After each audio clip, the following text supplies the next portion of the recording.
A BB Hodier Black family. Black family, BB Hodier Ways First Hotel. We are live here on the Pan-African Liberation Central YouTube channel. And for all of those who are tuning in tonight that have migrated over from the School of Urban Philosophy YouTube channel, we will be moving forward from the PLM page. And tonight, we got a really, really good session in store for all the people that's tuning in. We will have a discussion with myself, Baba Senghor, and the President General Akili McLeod Nkrumah of the UNIARC 2020 division. We're going to just have a discussion. That's what I like to do. I like to have those deep discussions, a conversation.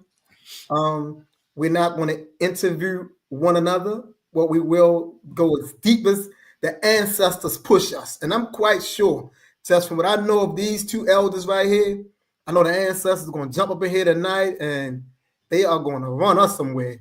So just stay tuned, stay with us. Don't let us lose you, because we are coming in that true spirit.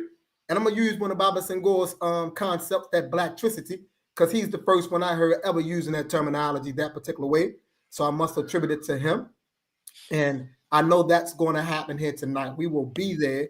We're going to go in. So with no further ado, I don't even believe in introducing.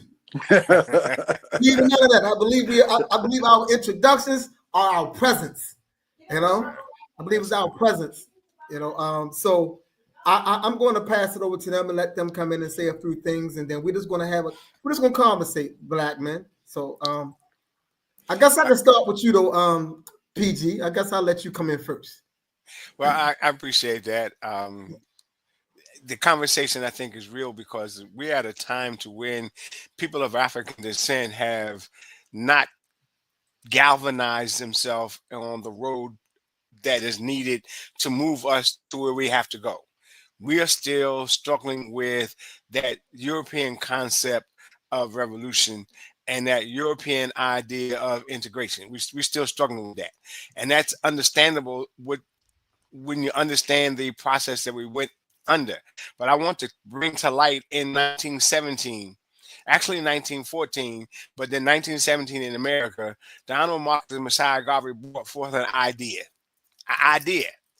that African people had the right to have their own nation, that African people had the right to have their own government, that African people had the right to control their own destiny. He brought forth the idea. Now, he wasn't the first one to bring the idea.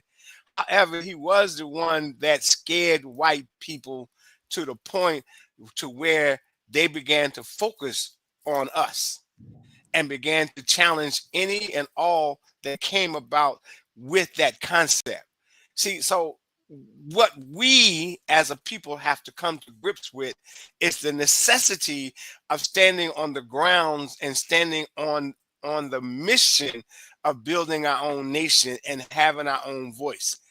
You can stay in America if you want to. I ain't gonna argue that. You can stay in any country you choose, but you have to support building a nation for African people wherever you are, no matter what you think, no matter what you want. If you are a billionaire in America, support African liberation. If you are a millionaire in France, support African liberation. It doesn't matter. Because you see, all over the world, African people exist. In England, African people need to be supported. So if you are a pound person with a whole bunch of pounds in England, support African liberation. And if you have nothing in America, don't be afraid to support race first, race consciousness. Don't be afraid to look to your history to understand who you are and what you bring to the table. We have lost that. And so when Baba Senghor talks about blacktricity, that's what we're talking about, bringing to the forefront who we are. And one of the things that I think we have to do, and I think I won't think it will be accomplished in this first convention or conference, but it will be a conference because the groundwork will be laid because we're going to talk about race first. Yep. Yeah. So, blacktricity, like, let me just clarify that, because even though that energy came through the term is ancient. It goes all the way back. So we all got blacktricity. Blacktricity is simply being connected to those who actually brought you forward. So you got to deal with your ancestors. And for those who want to look at a most high, most, feminine or masculine, however you want to look at it, because it's really genderless. The energy that brought all life forward, that's blacktricity. The melanin you have. So blacktricity is simply going within, studying, and following what was done prior to you.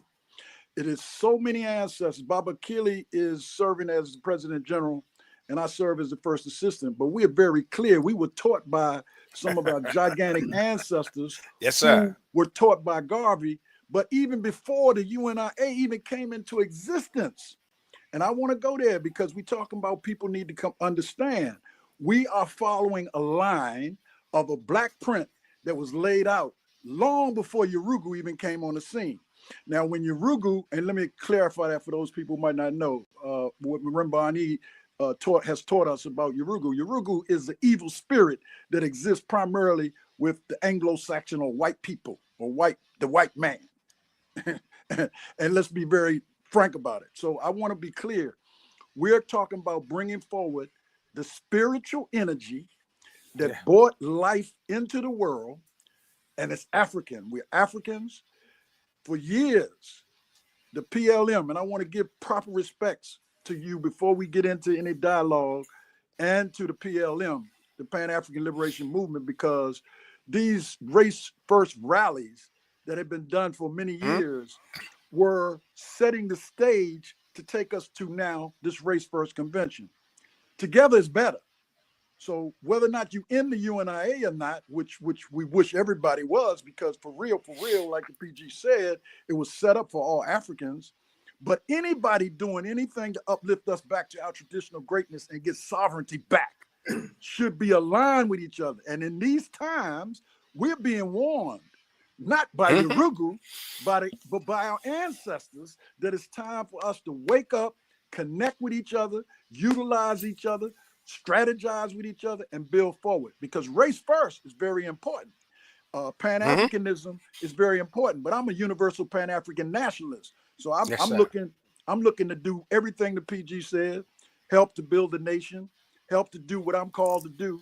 But it ain't about me, he or she, it's about we collectivity. So we need to come together in order to regain Mother Africa and essentially gain the world wherever black people are. The only way to do that is for us to meet in conventions. Conventions go all the way back to the 1700s. I mean, we're going to get into it.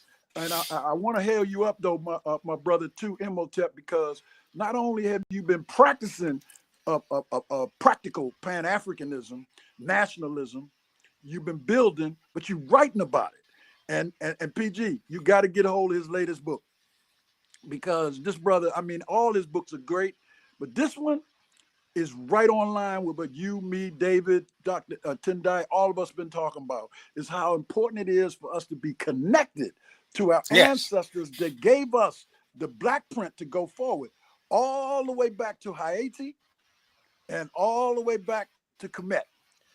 All the way back to our cable line. We've been hoodwinked, like you said, and I want to encourage people to understand. We got the blacktricity. We built the pyramids. Why we settle for projects. I'm gonna stop right there because we could go on and on, but I could go on and on and on because Garveyites are long-winded. But as you say, we here to have a conversation. We're here to have a conversation, and we want to encourage everybody tune into this and tune in and come to Tubman City. Come participate. If you're in an organization, great, come. But if you're an individual and you're serious about race first, still come. See you there. Come. It's interesting the way you concluded that, because that's what I wanted to put on the floor. The necessity of presence. Why should serious-minded, now you notice I say serious, why should serious-minded black organizers be present? Because if I may, what I've been running into is this question. They say we meet too much, right? We meet too much, And I asked, the question was, I say, well, when the last time have you known that we've had a major convention, that was designed to get us all on the same page? I say, can you lay that out for me? So most people couldn't lay anything out. Now, some people grabbed other things, but for the most part, why should serious-minded organizers, Pan-Africanists, those who may call themselves Afrocentristics or nationalists, why should they be present organizationally? That's the question I want us to attack with that. And I love the question, because I know after whatever I say, what's going to come going to be more electricity. So let me say this: if you are serious-minded and you are committed, then you need to be interacting with people who are of the same like mind, because we talk about race first, and I'm going to take this where it got to go. But if you talk about race first and you aren't working with people who are talking about and working for race first, you aren't really race first. Now, folks might not like to hear that. You see, if I'm about race first, I got to be able to work with you. I got to at least know what you're doing and know how our work interconnects. And then how that interconnection helps us move forward. See, so it's not that we meet too much. It's that we have met and nothing came out of it. We have met and said, okay, yeah, and then went away and went right back into our same little circles, our same little cadres, and stayed separate. I'm looking for this convention to move us beyond separation, so that part of the conversation is actually unification of work, words, and deeds. Because if we move to that, then we begin to change the dynamics of how we interact. We have a Ma'at agreement. And the Ma'at agreement says we will work together without slander, without negativity. It's what it says. I don't have to agree with everything you do, but I agree with your race-first consciousness and activity. So with that being said, when we come together here now in a convention, see, here's the difference. Conferences is what people do, and then they walk away and ain't nothing done. A convention, you come through and you're supposed to walk away with, here's some plans. Here's some activity. Here's how we interface. It doesn't matter where you are. If I can support your activity, then I support your activity, because now I know what it is. And you know what mine is. You know that we are working to liberate and build the nation for African people throughout the world. That was Garvey's mission. That's right on the table. You can say, how you going to do that? And I'm going to say, well, I'm going to work this way, that way. You can say, how can I help you? Better than that, I'm going to say, how can I help you? You see, this convention is going to be a serious step toward unification. Conferences don't do the same thing. Yes. Because you go to a conference, and you've gone to them. We've all gone to them. We've gone to conferences held by other people. And walk away from there and ain't nothing made. So we have to move forward in how we address things, and that functional ability, that support piece, that connectivity is what comes. So when they say, why should you come? Come and meet somebody you don't know. You might not know Achille Nkrumah from RC 2020, the President General. Come meet him. I may not know you. Let me come meet you. Let me find out what you're doing. And as we meet and interface, everything is geared toward how we move the race forward, not how we move our individual entities forward. Marcus Messiah Garvey was about building for the race.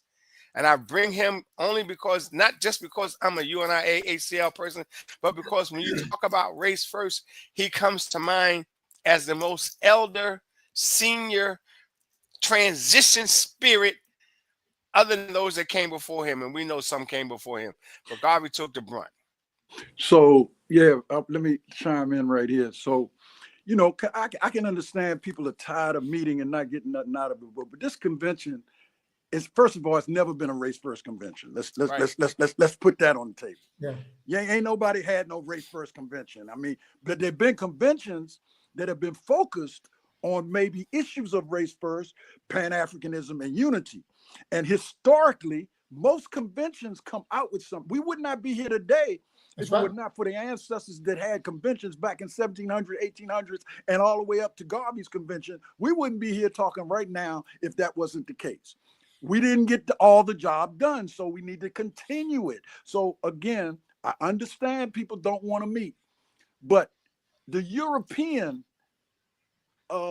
hegemony or individuality or Yurugu energy is making moves to try to take us backwards because we have been so programmed and hoodwinked to think we can do something in silos our own selves. You can't. So this convention, the way I vision it, and I'm sure that's the way the PLM envisions it, is for different entities that have good things going on, like Baba Keely said, to so consolidate and learn from each other, combine with each other, and build with each other.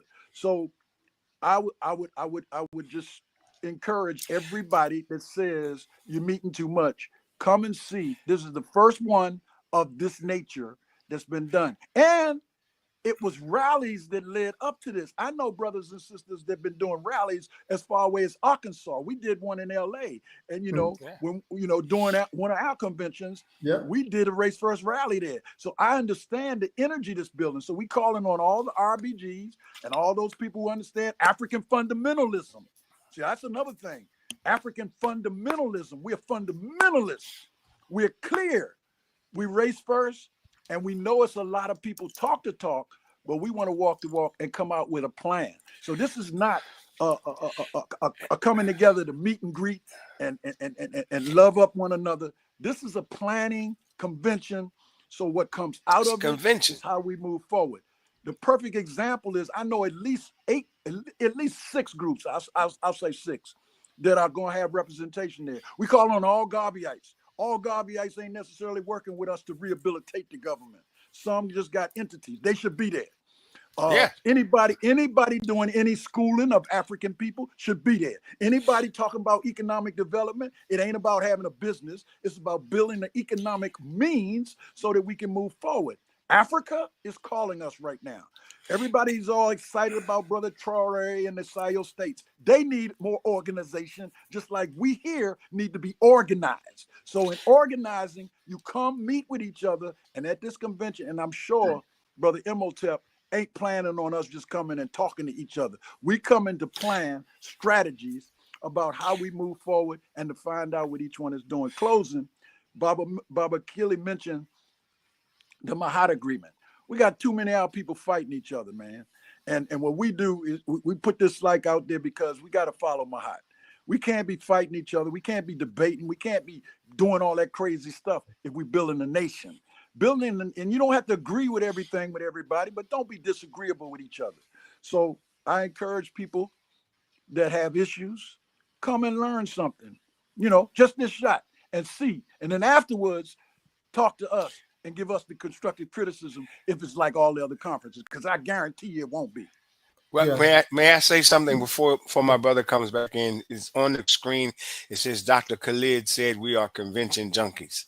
I would beg to differ. We may have been conference junkies because a conference isn't the same as a convention. Conventions are about work. We held our 67th convention. It was about work and understanding what we need to do in order to move forward. And that's what this is about. It's about doing the work. I don't expect to come and just have a conversation and have somebody talking at me. I expect to come and for us to walk away with some concrete steps of our unification so that we're moving forward. No, I'm glad you addressed. I put it on the screen because I wanted us to look at it, and I'll talk to address it. And I appreciate the way both of you addressed it. And I agree. There's a very distinct difference between conference and convention. And oftentimes, it is missed. But what I can say definitively, my brother, and I hope the person who made the statement, I hope you come with your scientific mind so you can observe for yourself and draw your own conclusions, right? Yeah, we love Bubba Kylie, and I know what Bubba Kylie meant when he made the statement. But, my ask of you is that you come with your scientific mind, observe for yourself, and then draw your own conclusions from what you observe at this convention. And what I can guarantee you is this: you will see black men and black women serious-minded, working, because that's the basis of this convention. It have always been about work. This is not just a big family reunion. I'm just not trying to get together. It's a working convention. And that's the reason why we're saying that we're asking people not to bring toddlers and babies. We're asking that for this is not your lecture where you're just going to have people lingering around and 7 and 8 and 9, 10 people talking. No, we are going to be broken off, doing work, discussing, developing something that I'm calling a declaration of mandates. Like, we are coming in the tradition of those conventions that came before us. Like Garvey and them came out that convention. I think they had like 60 something things worked out, like 67. Yeah. Declaration of Rights, yeah. The Declaration of Negro Rights. Yes, sir. And then you look at 1854, I think they had like 75. Like these conventions, they was doing work over time period. We in the year 2025. So we coming in like manner and like tradition. We know it's time for us to work, and we're going to work. Right. And just to amplify what the PG just said about the unification piece, that is one of the things we're trying to do, to build on that. Like, we're going to work together, and everybody will have a say so in what we're developing, what we're putting together in terms of these resolution statements that we'll be working out together. We'll be working these resolution statements out together in 12 critical areas, dealing with African sovereignty, economic power, spiritual alignment, technological mastery, scientific, proficiency, all these, agriculture, sustainability. We're gonna touch all of that. Like, all the basic areas where Black organizations are currently doing some level of work. Right. It's like comprehensively, we're gonna address all those areas at this convention and put together these resolution statements on how we can carry these things out in a practical way to bring them into existence and work together in doing so. Because wherever we are at within this land and whatever we are doing, the work should be in sync with something that says, this is who we are, and this is the work, and what we're doing is keep all us in sync. See, no one has to throw away their organizational independence, their organizational sovereignty. We're not asking for that. We're not trying to build a whole new organization, because a lot of times that's what people think. So they think that. So we're not doing any of that. We're saying that if you race first and you believe in us and you love us when you say you love us, then let's get in here, let's do some serious work together, and let's craft something that we can leave out of there with and we can work towards. It's something that we can measure against the next year or biannually. We can come back and say, well, this worked, but this didn't work. I like how this worked, but we can keep on moving, and we can keep moving ourselves forward progressively. And we may not have to come back to a convention in order to do that, because if we build the collectivity, and that's what the thrust is, and that's what I hear you saying, and I concur 100%. It means we can come together and begin to evaluate what we are doing and whether it's effective, and then make changes, because it's not about building a whole new structure. It is about building the entity that allows us to collectively work together, regardless of any disagreements we might have. And I had to add that because folks want to say, "Oh, I don't like Senghor. I don't give a damn whether you like me or not. If you about race first, then let's do race first work." And the work that is going on needs to be brought there. In other words, anybody that's concerned about what's going on with our youth, I mean, we got to deal with that. We can't expect nobody else to deal with that. Right. We got to do that. So, but it's people doing great work that have not even connected yet. So I'm saying there are people, I'm sure, that are coming that have work that is being done, and that work needs to be enjoined with others, because a lot of us are doing some of the same work. And that's a good thing. That's not a bad thing. But the point is, come to the table with a working mind, be prepared to do some more work, and be prepared to come out, and not to come to recruit. We're not coming to recruit you into this thing or our thing. We're coming to sit down to build together with what's going on. And there's enough of us. There's enough of us and enough entities doing a lot of great work, but we have yet to consolidate. Garvey, Edward Wilmot Blyden, Henry McNeil Turner.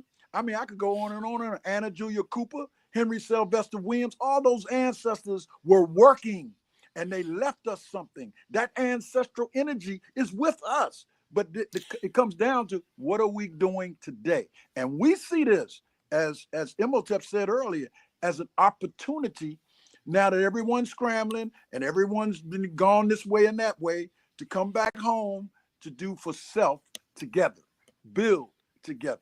Yes, sir. My brother Imhotep, you put a comment up on the screen, and I'm going to say I sincerely agree.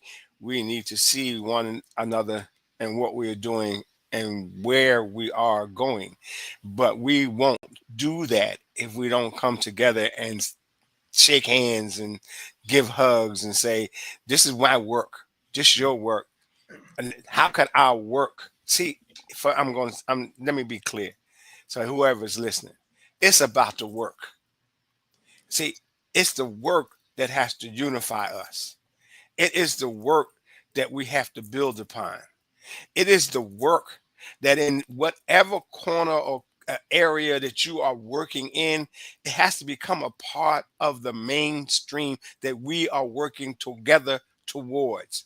If you are working with young people and I'm working with elders, then our work still has to come together, because youth and elders have to merge at a point for the elders to share the knowledge and the youth to grow. If you are working on a farm and I am working in the city, we have to come together, because the crops that you'll learn how to grow, I'm not going to grow, but I need to understand what that growth is and how to get that crop so I can continue to survive. This is not rocket science in the sense that it's scientific, because it is scientific, but it's scientific in a grassroots form, because I'm going back to what happened in 1917 when Marcus Messiah Garvey said we needed to have a ship line in order to bring about commerce between the African here and the African abroad. So here we are in the United States. We need to have commerce between the African organizations so that each entity and the African government structures in each entity therefore can continue to grow and develop. And therefore we are now unified, because you know what scares white people is our unity. If and when we unify and get past our subtle differences, the world will recognize us. Yes, I agree. And for those who may just be tuning in, we are talking about the National Race First Convention 2025, which is happening September 26th through the 28th this year in Baltimore City. We're asking all those organizations, organizational-minded individuals, serious-minded individuals who intend to be in attendance at the conference. We're asking you to go to the website, which I'm gonna put in the chat, so you can register. We want everyone to register so we can have. We want to try to be as organized as possible and bringing this convention on. And we really would like for people to have name tags on. We want to get to know each other, because we don't do that enough, and we have to. Let me say this right here, this is the thing I've been trying to get across to people, is that Black people have suffered for many things, right? For many things. But one of the things that I know we suffer from and still suffer from is what Dr. Asa Hilliard called conceptual incarceration, right? We struggle with seeing things outside of white people's context. Like, we look at everything through their context. And one of the things, and by doing so, we strive to not be in close proximity with one another. Like, we all think that we gotta be so like the hand and broken apart. Like, we don't struggle enough to know each other. We give up on each other too quick. And so with this convention, one of the things that I want to happen is I want to see groups or people developing the beginning stages of new relationships. That's what I want to see happening. I want us to see us in here talking about, yes, collectively we're working on developing this document, but also I want to see us just also working on developing these new relationships and just finding out, oh, you doing this over there? Oh, this is what I'm doing. Just having those conversations, because the relationships is critical. Because when you're talking about politics, when you're talking about economics, when you're talking about education, you're talking about relationships. Right? There is no economics without relationships, because that's what it is. Like enslavement was a relationship. Now, it was a relationship, but it was a relationship. You know what I'm saying? The same as liberation, when black people say, hey, we getting them out of here, we're gonna buck. It was a relationship that they formed. And let's change the narrative, because they keep on trying to push this narrative like white people. Like, if you can Google this, say who was the first group to oppose slavery, they're gonna say the Quakers. And I said, that's a lie, right? The first group to oppose enslavement were black people. People, the enslaved population. Like, we was never okay with it, waiting for somebody to come along and say, hey, get up and fight. No, it was the relationships that we formed with ourselves, the earth, our ancestors, and our deities, that we knew that it was criminal. It was criminal for us to just sit and take it without any form of resistance. See, resistance for us was an act of spirituality. We always knew that. So we knew that the human spirit, the black spirit, blacktricity, we knew that that black spirit was designed to be a dynamic and a vital spirit. It can't be caged and snuffed in. So we always resisted in some capacity. Even to this day, we are resisting. The thing is, too many of us rely upon the reporting systems of our enemy to report on our progress. That is a flaw in thinking. To know who we are, to know what we are doing, you must plug into black outlets. If you rely on the enemy to report on your success, you will walk away with a misperception of who we are and what we are doing. You will say things like, well, we don't have no institutions, or we don't have no schools. You'll say what we don't have. We do have all those things. You just don't know that they exist. And that's why you need to be at this National Race First Convention, so you can see what we're doing and what we have, and be a part of the extremely important. Absolutely. And not just see, because it's a convention. See, and I want to specify. The reason I don't believe you wanted a conference, because the conference is when people come in and get talking heads. You wanted a convention so that every head that comes in participates in the product. That's what you want. Right. Participate in the product. That's right. Every head that comes in, you come in to participate. That's right. You come in to share. You come in to learn. You come in to garnish and meet someone that you didn't know and form a relationship. That's what this is about, forming a relationship. Understanding that we as a race have to become race first.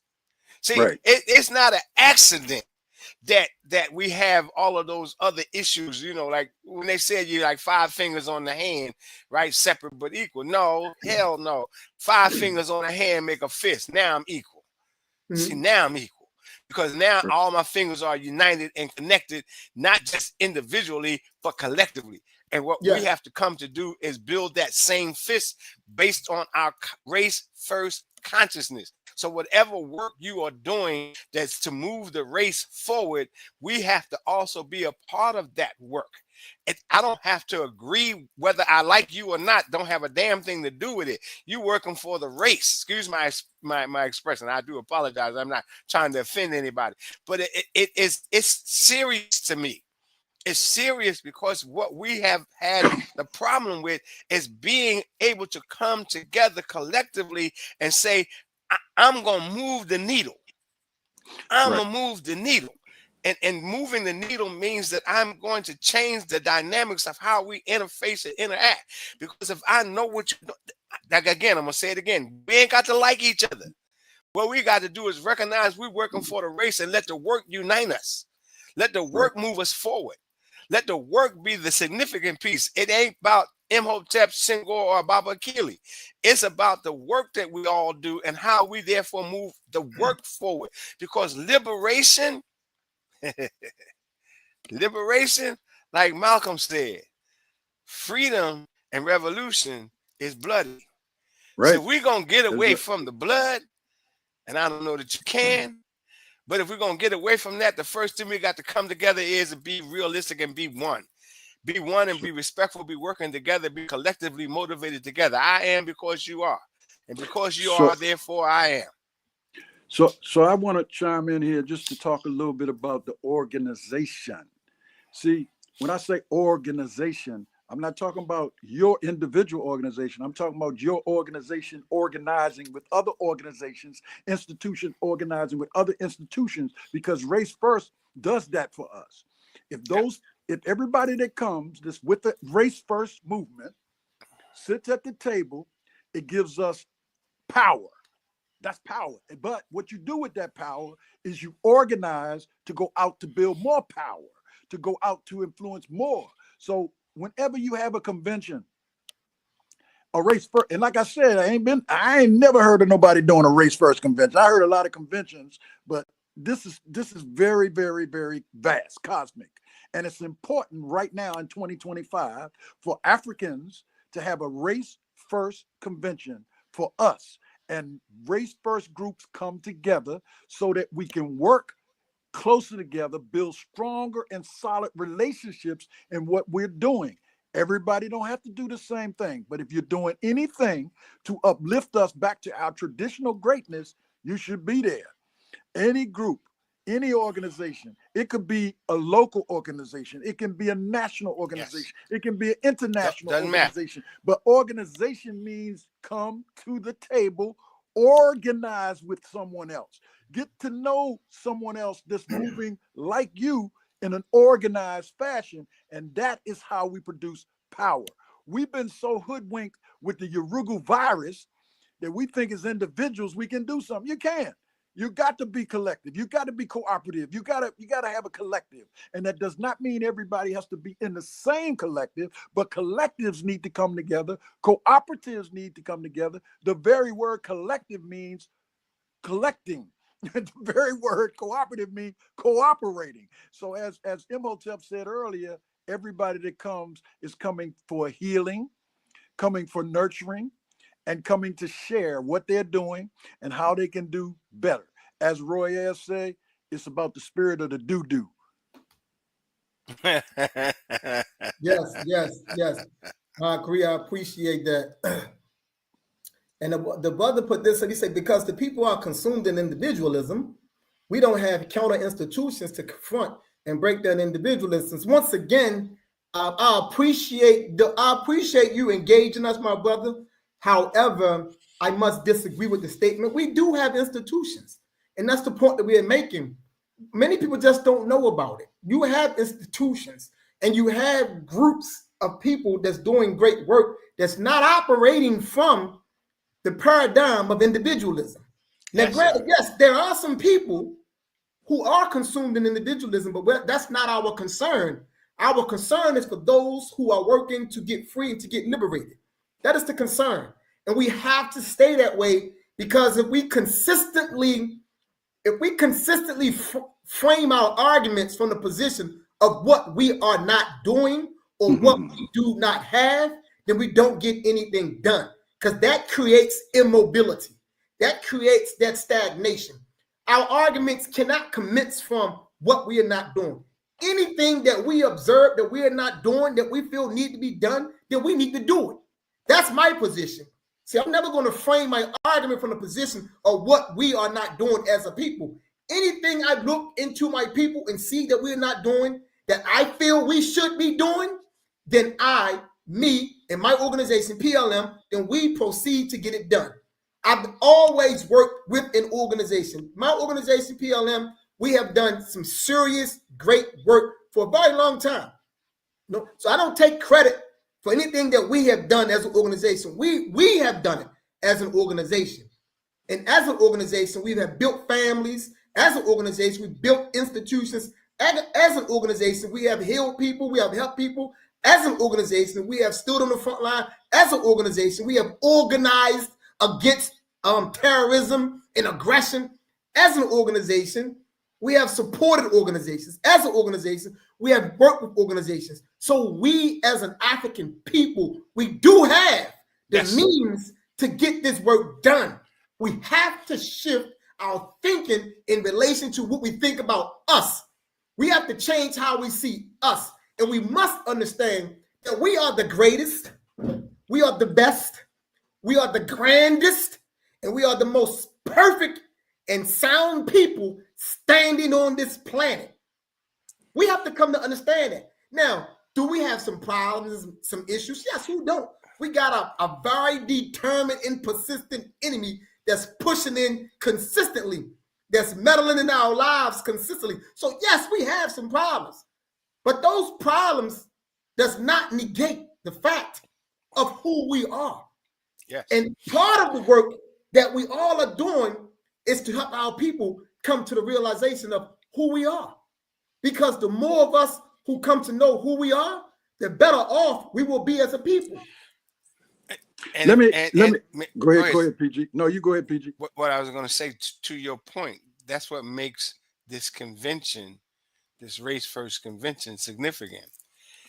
It is on the same scale, and probably not by way of numbers, as the first Race First convention held in 1920 in New York City by the Honorable Marcus Messiah Garvey and the UNIA-ACL. I know folks want to say, how you going to connect that? That was a UNIA convention. It was a Race First convention.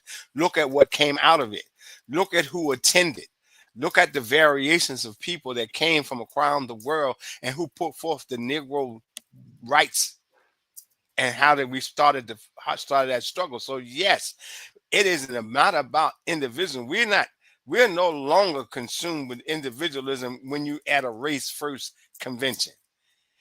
In the world, yes, the Negro, and I said it that way, is consumed with his or her own self. But people of African descent who recognize it, who are conscious, are not. We are consumed with trying to move the needle for the race. Race first. Right. Isn't that what the name of this convention is? Race First Convention. Yes, so that means it's not about Baba Imhotep. It's not about Baba Akile, Baba Senghor. It's about how the three of us collectively work together and how we move. Go ahead, Brother Senghor. So one of the things Runoko Rashidi, ancestor in the Ancestral Whirlwind, used to always say, first of all, he traveled over 120 different nation states. And notice I didn't say countries. I said nation states, because it's a difference as far as I'm concerned, but you might want to do some education on what you mean by nation state, because everybody ain't going to understand it. I'm going to when I say what Runoko said. Runoko said that we here in North America would be surprised at how many brothers and sisters around the world thinking like us, don't even know we here, want to connect. And he tried to bring that back to us in picture form. But he always said to me, Senghor, we have more than we realize what we have. So when we do this Race First convention, not just the UNIA, the PLM, Appeal, Us Lifting Us. I could name quite a few groups, and I'm with several of them. I'm with the Pan-African Federalist Movement. I work with several different groups because it ain't about one group. It's about groups consolidating and people. So when you have different African people that come together at a Race First conference from different geographical areas and come with what they're doing. Like for an example, I mentioned earlier, we got some RBGs coming from, and I'm not gonna call the names per se, coming from Arkansas, for an example. We got people coming from the West Coast. We got people coming from the Midwest. We got people coming from all over. Probably some people are coming from outside of the U.S. So the reality is, coming together like that creates a situation where you can learn more about what's going on with your people. When we say Race First, that's broad. Race First means we calling on everybody that is clear that it's time for us to have a Race First convention. And any of you out there that are not in an organization or not in an institution, can come and learn about institutions or organizations that you may like there. But the reality is the organizations and institutions that exist, and we got plenty of them that are doing great work. So let's cut across that whole thing about we ain't got it going on. We got some good work going on. And when you come, you will find out some of the good work, not only in Tubman City, not only in Philadelphia, not only in DC, where we free from, but all around, because it's not about us, it's about we. And that's time. That's why it's timely right now, because of what's the climate that's going on. It's critical for us to come and work together and plan. How do we solve our own problems? Nobody else gonna do it but us. That's a fact. If we look at the history, we look at Haiti, we can go all the way back to when conventions were done. Something good came out of all of them, and something greater is gonna come out of the Race First Convention. Yes. I agree 100%. Something good came out of all of them. Even in the sense that the inspiration of this convention is coming from that. Yes, sir. Exactly. Yes, sir. Right? Exactly. Yes. So I always make it clear that the inspiration is coming from those conventions. That is the inspiration. So we can't say that nothing comes out of them, because if nothing else, the fact that we are having this one here, you know, it's saying what came out of it. You know, the fact that, like you said, the different groups that's going to be there, the conversations building and just developing, because we in that window. And as organizers, as Pan-Africanists, as Garveyites, as nationalists, as revolutionists, we must be able to read the times. Now, we're not paying attention to the political and social climate, then what are we doing? Right? Part of the work is to pay attention, because we have to be very scientific in how we do this work. So if you're looking at the climate the correct way, you know that we are in that window. Like, we are in that time period within our historical moment to act. We are in that time period to act, to do something grand, to stand on the grandness that have been handed down to us, because they laid it down. They showed us how to do it. And then they are calling from the ancestral realm, and they asking us, what are we going to do? Yep. Like what are we going to do? Are we going to consistently find reasons not to move? Are we going to consistently follow the model of Europeans and pathologize Black people? Because that's what they've done. They have systematically codified pathologizing Blackness, and we've learned how to do that. We've learned how to do that. They have pathologized the Black man as being what? Criminal. They pathologized the Black child as being what? Delinquent. They have pathologized the Black woman as being what? Angry and uncontrollable. The Black family. Right? They have pathologized Blackness, and we have learned how to do that ourselves. I don't move from that position. I don't move from that position, because I look beyond all that. I know who we are. I know what created any handicaps that we have as a people. We didn't bring it to the world with us. Any handicaps that we have, we've inherited those handicaps. And we must place that where it belongs at. Correct. So you have to get out that mindset of always trying to find what's wrong with us to justify not acting. You know, I remember reading Solidarity, Brother, and George Jackson was talking about his father. You know, he used to be really hard on his father, George Jackson, right? Yeah. So in one of his letters, he made this statement. He said he always wondered why his father, you know, behaved as he behaved, and why he never really made him aware of what was going on in the world, why he left him bare like that. And then George said he came to realize that it wasn't that his father did not know. He said he came to realize that his father refused to acknowledge, right? Because acknowledgement requires a corresponding action afterwards. Yes. And he realized that his father just did not want to act. He realized that, so what it was, his father was a coward. And that's how he defined him. He realized, he said, you were just a coward. You know, and most of us, what we are doing is we find ourselves consistently looking for reasons about what Black people isn't doing to justify why we not want to move, right?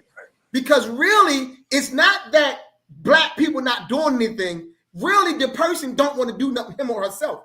So they're trying to project their cowardice onto Black people and then use the Black dysfunctionality as a reason not to do anything.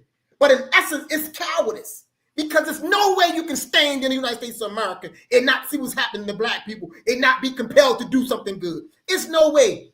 A blind man can see what's going on. Even can talk about what's going on with black people. You know, so how the hell are you going to keep on coming up with reasons to talk about what black people not doing to justify what you not doing? So if we're not doing it, then you come to do it. Then yes, exactly. Right. We don't keep on talking about what we're not doing, what we haven't done. If it's not being done, then you fill the void and do it. Exactly. And not only do you fill the void and do it, you turn around and say what it is that need to be done and see where work is being done. And listen, we have been, what's the word I want? We have been codified into believing that we can't do anything without white people. Okay. Yeah. We have defined the solution to our problems based on white people's solution. So let's change the narrative. Yes. And that's what Race First is about. Yep. Changing the narrative. Right. See, if I want to understand why there is violence in our community, let's change the narrative and ask ourselves, how do we prevent the violence? Because we have to therefore reinvent ourselves. We can reinvent ourselves when we change what we are exposed to in the positions that we take. We are responsible for where we are. If we accept that responsibility, then we change it. Exactly. We must emulate the great works of our ancestors, and we must get the virus of Yurugu out of us. And I want to say that again. We must get the virus of Yurugu out of us. And the best way, that's why I said healing. Because when you come there and you see other brothers and sisters thinking like you and pushing Yurugu's energy and all of their stuff to the side and focusing on building for self, that's self-realization. That's building within the confines of spirituality. That's bringing together the practice of the doo-doo. As I said again, Roy has told us, spirit of the doo-doo. All that other stuff can go to the wind. We want to deal with that. And I'm certain that that's going to come out of this convention, because I've been talking to a lot of people too, Imhotep, and I've been getting a lot of great vibes, and I've been getting some people that question it. But I'm telling everybody, ain't nothing happened like this. This is 2025, and the hell with the Urugu's 2025. This is our 2025, and we building in 2025 to go forward. It's not something that you're gonna come and get instant action. But you're going to get action coming out of it, because everybody coming is bringing something to the table. And I know with my sister Marimbani, I know Brother Baruti, I know Brother Kahil, I know PG, I know Sister from Appeal. We working. But that's just few of us. Imagine if people come that we don't even know.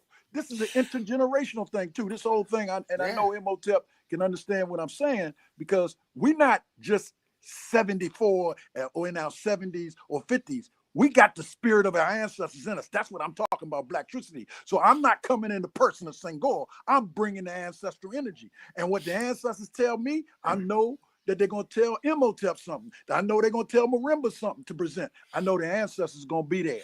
That's another thing. A lot of our ancestors are going to be there too. So you need to come meet some of them in us. That's right. And if I may, the thing of responsibility lies upon those who have the knowledge and character to take proper action given the times. That's what the brother you put up on the screen. And to that point, what I want to address is that we are coming with that. That's how we are coming. And if you hear the truths, I don't want you to hear words. I want you to hear truths that's being spoken on this program, because truth is being spoken by the brothers on this program to the realization that if we don't function as a race, we will be eliminated as a race. They're not going to eliminate just a few. They're going to eliminate the race. Understand something. They're getting to the point. Look, America has already eaten its young, and now it's eating its young. It don't know what else to do. So it's trying to turn around and eat our young. Hello. That's why we got the problem that we have, because we aren't communicating to our youth in the manner that we should, because what is happening is the institutions are educating them improperly, and therefore the music and other entities is also moving them in the incorrect direction, because we're not teaching race first. I'm going to say it again. We're not teaching race first like we should. We've done that through Council of Independent Black Institutions. We need to follow that up and make sure we strengthen that. We have to make sure we strengthen programs that move us to the next level. But Senghor said something, and Brother Imhotep, you did too, that I want to address. One, that is the spirit of the ancestors. Two, that is the work that's being done across the board. Come bearing the rope work and listen to the voices of the ancestors. Stop hearing your own damn self. See, when you listen, you hear more than the voice. You hear the truth when you listen. I listen to Imhotep. I listen to Senghor. I hear the truth. That's what prompts what I say next, because I hear the truths and I know the work. To understand, I don't just hear words. I hear truth. I know the work. And when you know the work of the brothers or sisters that you are talking to, you understand. Marimba Ani on a program on a podcast said the reason she looked forward to this convention is that it wasn't a damn conference. She said if it was a conference, I wouldn't be involved. That's right. Because a convention, by definition of the word, means we come to do work. And we go away to do work. I come to the convention for work. I go away and I continue to do the work, and let the convention conversation manifest itself in the work that we do. We work for the race. We're working to not liberate, but engage the race and empower the race to charge its own destiny. I don't need, neither of us need, neither people who are listening to this program need somebody else to chart our course. It is time that we stand up and chart the course. The Honorable Marcus Messiah Garvey, men and women before him, men and women with him, men and women who came after him, Thomas W. Harvey, Charles L. James, Sadie Madison, Estelle James, these people charted the course that we have to follow, because they were race first.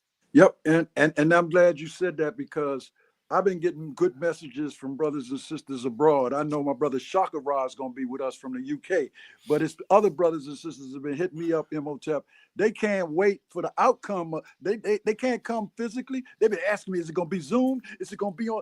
I'm saying, look, we're going to do it, and whatever we do is planning to help you. We are obedient servants. We ain't trying to be no leaders that you're supposed to follow. We want to be an obedient servant to the needs of the race.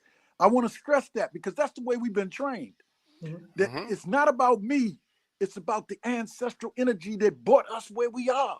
And what I've observed from the PLM alone over these last more than 10 years, actually, because I it's way back when y'all had Renoco there. So I've been observing the work of the PLM. And when they make a call, we're supposed to be there.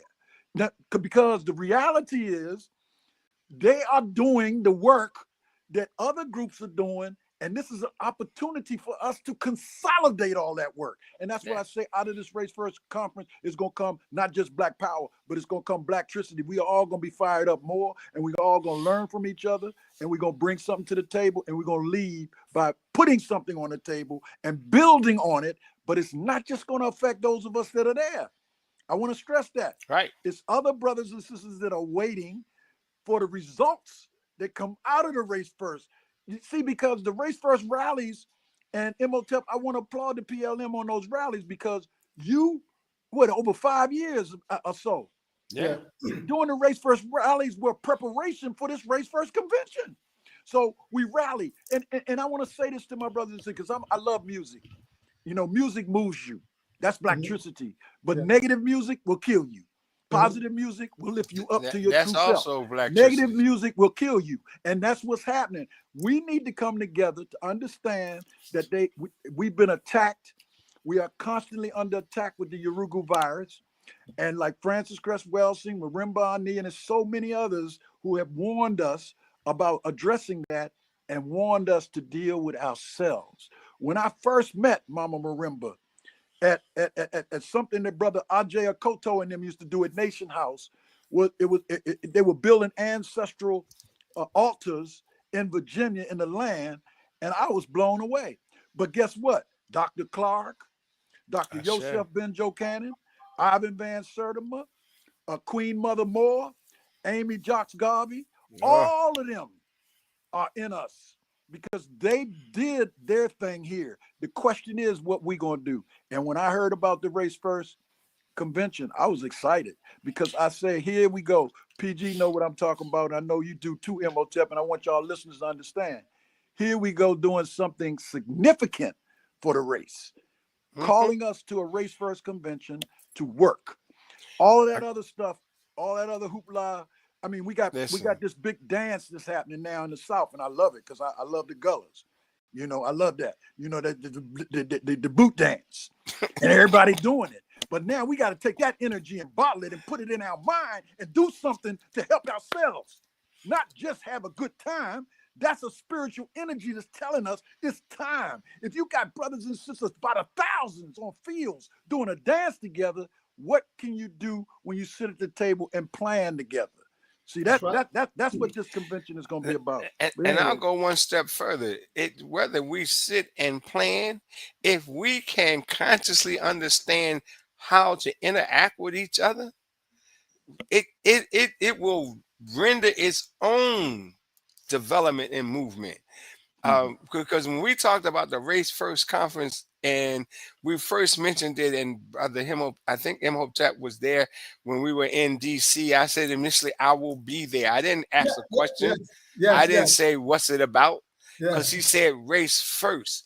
Understand, folks, understand this. If I've said nothing else of value, understand this.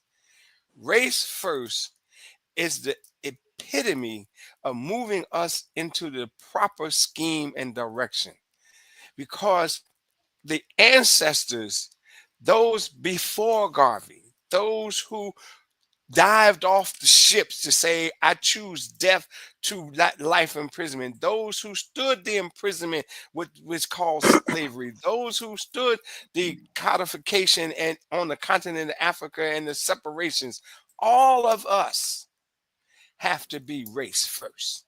Yes. Because every other race is race first. We have to be race first with a black agenda. And I say black not because of the color, but black because that way people don't get all kind of funny, like, who you leaving out? I ain't leaving out nobody with melanin skin. See, you got melanin skin, you're black.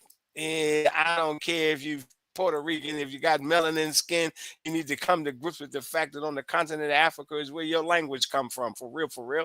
Let us be truth be told. Let's speak truth to power. And that's what this is about. So I look at where we can go, knowing that is where we are going to go. You understand? We can go and we're going to go. We're going to accomplish this. And the Race First convention is not step one. Understand that. It's not step one. It is the step that is sequel to where it is supposed to be at this point in time in the history and development of our people. Yes, I agree. So we're at the 10 o'clock mark, and I know you meant, I don't want to keep you too longer, but I feel the energy, so we might steal a couple more minutes if y'all can bear with me. I'm good. Let's steal a couple more minutes. So when I look at these terms, race first, which both of you have so eloquently laid it out, I like to take it and help us understand, because once we have to be clear and we have to help our people to get clear. So when I think of race first, you can think of, let's say, what it means to be political, but I'm not speaking about electoral politics. I'm speaking about just being a political people, right? So being political, being nationalistic, and being race first, they are synonymous, right? Yes. Because see, at the core of all three is a conscious act to do for your group first and foremost. to Yes. elevate, to uplift, to protect your Ashe. group. That's the Ashe. basis of it. So when one is politicized, then he or she understands the necessity to organize for the survival and the liberation of his people. When one is Ashe. nationalistic, one also understands the necessity to organize and to ensure the survival and the liberation of his or her people. The same what it means for one to be a patriotic in the nationalistic sense, not necessarily in its general European sense, but just to understand patriotism as a base definition. It's nationalistic. Yes, sir. See, when we understand it that way, we will understand that by virtue of being who we are, we have a divine right to ensure that we are taking care of ourselves, right? That's not criminal for us to do so, but it's criminal for us to not do so. Yes. See, you have to understand it the way. It's very criminal when we relinquish that sacred right to do for self, to take care of self, to put self forward, to not subject ourselves to perpetual exploitation and oppression and degradation, right? We have to see those things for what they are, and we have to push against those things and move against those things. And we understand that race first, it can be used many ways. I like to look at it as a call to action. Yes. I like to see it as a call to action. So it's like that, it's the watchword of the hour for us.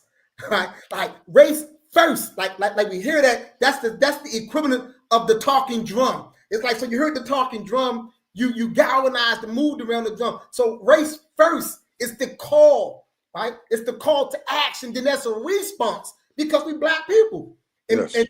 and part of who we are is that call and response. So when we hear race first being called from an authentic and genuine Black voice, then we reciprocate race first, and we move on that. Right. So that's where we are at in this year coming next month. You know, we're like 40 days out. Yes. Like 40 days out, if you give or take, for this National Race First Convention. And the reason why from the very beginning, I said convention, you can go back when I first started doing those rallies. I always was clear that it had to be a convention. Yeah. I was never between convention and conference, even though other people over time were kind of interchanging because they thought the two meant the same. But I always knew that I was saying a convention. I always knew what I wanted. I always said that I wanted us to get together, do some work, and craft a document because I feel like we don't know each other enough the way that we should. Not right. Us, but I mean, like all of us. You're right. There are groups out there that I don't know about. You may not know about, and they don't know about you, don't know about us. So I wanted to put the call out, and I wanted all the Black groups who received the call to also put the call out because I don't know everyone that you know. So all of us are putting this call out to reach these serious-minded, organizing Black groups of people to get them in the building so we can put this together. So everybody, so we ain't got to worry about nobody saying, well, I didn't get the call. I wasn't there. No, you got the call. Right? You get the call, so you got an opportunity to have your voice heard, to be a part of crafting what we want to craft. And that's what this is about. We must organize. And also, even if you, for some reason, you say, I didn't get the call, you can say that I didn't get the call. That's not the problem. That's not the point.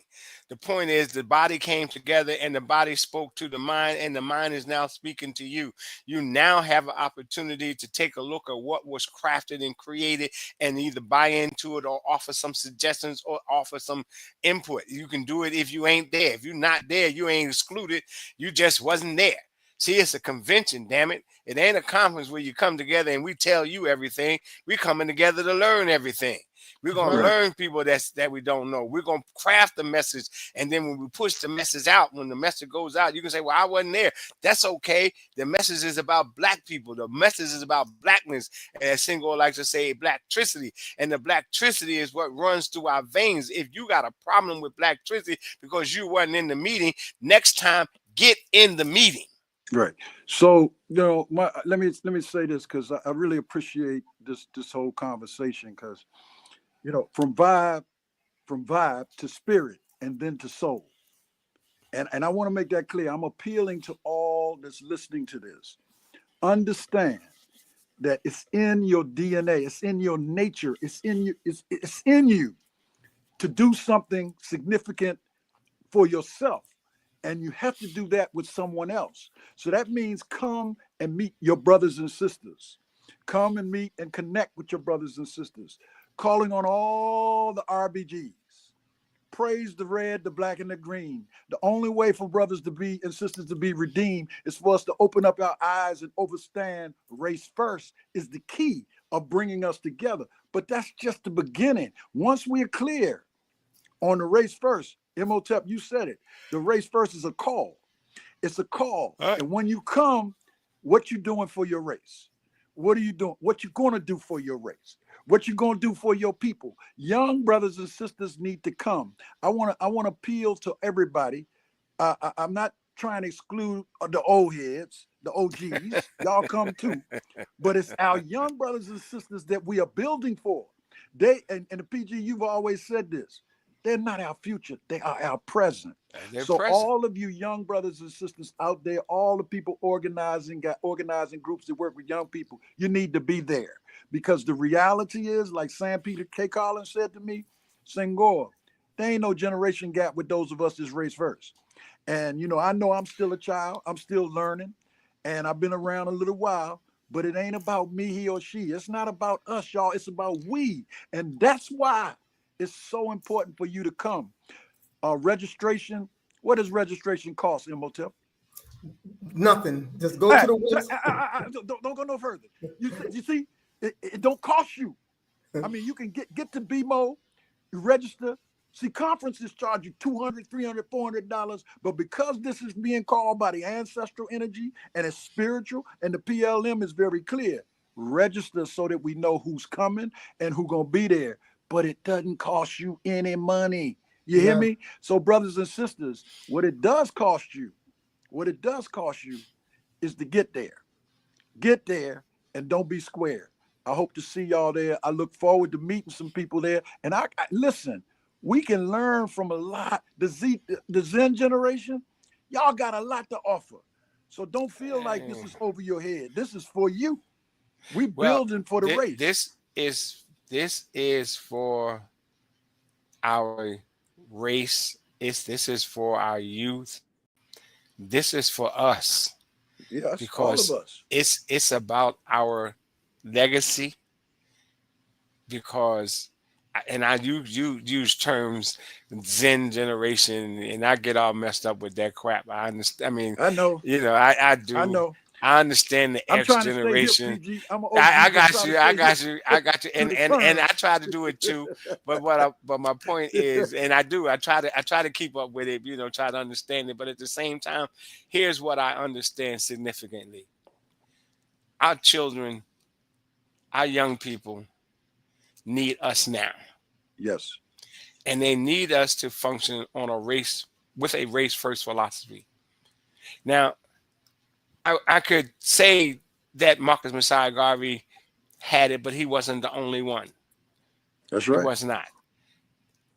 We could talk about Malcolm, and that would be a whole nother conversation. And my brother, this program going to go 2 hours if I get in that lane, so I ain't going to go do that. But we could talk about the fact that he talked about the ballot or the bullet. Mm-hmm. Because what he was talking about then was revolution.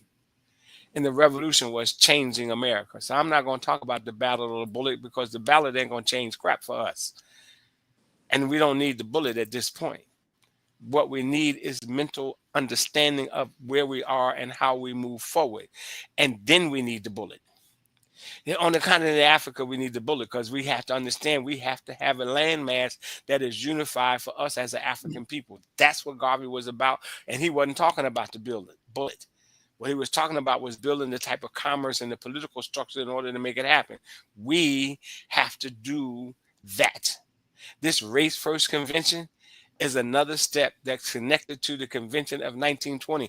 I know my brother Imhotep might not say that, but it is, because history is what speaks to us. Garvey's convention was a race first convention. Although it was a UNI women, but in this race first convention, it is not a UNIA convention. Understand that. It is a race first convention. It's not a PLM convention. He said it's a race first convention. So every like-minded person that believe they're working for the race, if you're not present, it's not our fault. You need to be here the next time. I know we getting that. I know we about ready to roll out MOTEP, but I want to call on some queens, some sisters, in the ancestral realm, because sometimes, just because all us are brothers, but we understand. I'm calling on the queens because I'm a firm believer. I'm a firm believer that kingdom will come when queendom comes first. That's and right. Our African sisters are very great organizers. So I want to call on some of the ancestors, like, Mary McLeod Bethune. Yes. Nanny Helen Burroughs. Yes. Anna Julia Cooper. Yes. Maria Stewart. Yes. Sadie Madison. Amy Jackson Garvey. Queen Mother Moore. And I'm calling these ancestral women because, see, we all come through the womb, man. We come through that. And our sisters are great organizers. And I know for a fact that energy was at all of the conventions all the way back. But I just want to call on some of them. I want to call on Queen Nzinga. And I want to call on some brothers on the continent. I want to call Kwame Nkrumah. I want to call Nnamdi Azikiwe. Yes. I want to call Julius Nyerere. I want to call Thomas Sankara. I want to call Sobukwe, because all of these, Lumumba, all of them brothers and sisters, all of them brought us to where we are now. And all of them were race first men and women. Renoko used to always say, Senghor, we got more race first men and women that did more work than we can imagine. And so you need to study. But if you don't know that we would not be here if it was not for your parents, your grandparents, your great-grands, your great-greats, and all the way back. And it goes all the way back to ancient Kemet. And like I say, we need to stop selling for the projects when we got the electricity to build pyramids. And this Race First convention is an opportunity for us to learn more from each other, build with each other. So please, if you're listening and you are and you feeling what we're talking about, you feeling the electricity, you need to be there in BMO. So I know MOTEP is going to let you know how you can register. I think you already put it out there. Register, y'all. Come. And bring your black mind with you. Yes. Bring your work ethic with you. Yep. Because in all honesty, if you come as if you are suspect and you want to be questionable and you want to be disruptive, I'm sorry, ain't nobody gonna say it, but I'm gonna say it. Don't come. Come with the positive energy. Commit to the work. Come because you don't come like I want to see what's gonna happen because I don't believe. That's how you feel. Don't come. Come because you committed to race first. So then whatever happens, you'll be all right. So Baba MOTEP, I really appreciate you having us on. I hope that we've done some help to let people know this is for real. This is it, y'all. This is an opportunity. And it's not going to be the end. And it's not the beginning. Nope. It's the next step. It started long ago. It's just the next step. All the way forward. We visionaries. So we building for the future. We ain't just talking about no one hit. This is an opportunity for you to bring all of what you've done, learn how you can do more, and let's pull together, roll our sleeves up, and get busy. Africa is calling. Yes. No, I'm glad the both of you came through. I wanted to, thank both of you for coming through and being blackity black. Because that's important. Yes, sir. It really is important for us to be our authentic selves. Yes. Mm-hmm. And because that's our power. And both of you were that tonight, and you brought forth a lot of clarifications And you echoed a lot of things that I wanted to say that I didn't have to say. Because I don't believe in saying something that's already been said. If it's being said the correct way, I don't have to say it. So you said things that should have been said. The emphasis was what it needed to be. We need to be in the house. We need to be in the house. Those of us who are serious about doing some work, the organizations, the callers out there, this is the time, this is the opportunity. Come through and be a part of the work that's being done. And I like what you said too, Baba Achille, just about even those who may feel like they missed the call. Well, you're going to be presented with the work, then you can still Absolutely. I appreciate that. That's right. That way of framing it. That was great. So I'm gonna close this out at 10:20. I've had you guys for an hour and 20 minutes. We want to thank all of you who joined us tonight. Please, if you have not subscribed to this channel, please subscribe to the channel. Get your friends, your family, get your comrades, subscribe to this channel so you can get more in tune with the work of PLM. The next time I go live, I'll speak more about our 8-point political agenda in terms of the direction that we are going in as an organization.